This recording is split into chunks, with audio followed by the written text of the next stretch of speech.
जिथे डॉक्टर आशा सोडतात तिथे श्री स्वामी समर्थ महाराज चमत्कार दाखवतात. हा अनुभव शेवटपर्यंत पहा. स्वामी अनुभव भाग 62.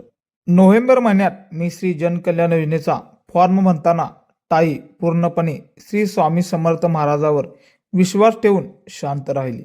मुलगी हवी अशी इच्छा मनात होती, पण जे योग्य आहे ते फक्त आणि फक्त स्वामी देतील अशी भावना ताईच्या मनात होतं. 5 फेब्रुवारीला तिला गोड बातमी मिळाली. मुलगा झालं. प्रेग्नन्सी दरम्यान डॉक्टरांनी त्यांना युनिकॉर्न युट्रस असल्याचे सांगितले. डॉक्टरांचे स्पष्ट मत होते, अशा केसमध्ये प्रेग्नन्सी टिकणे खूप कठीण असतं.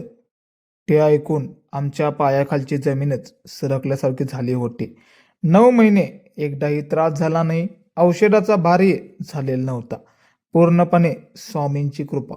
डिलिव्हरीच्या वेळीही कोणतीही अडचणी आली नाही. थेट सुखरूप बाळ जन्माला आलं.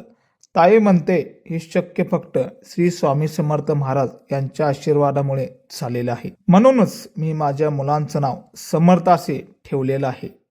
असेच खरे अनुभव पाहायचे असतील तर आत्ताच पॅटर्न वेगळा या चॅनेलला सबस्क्राईब करा. श्री स्वामी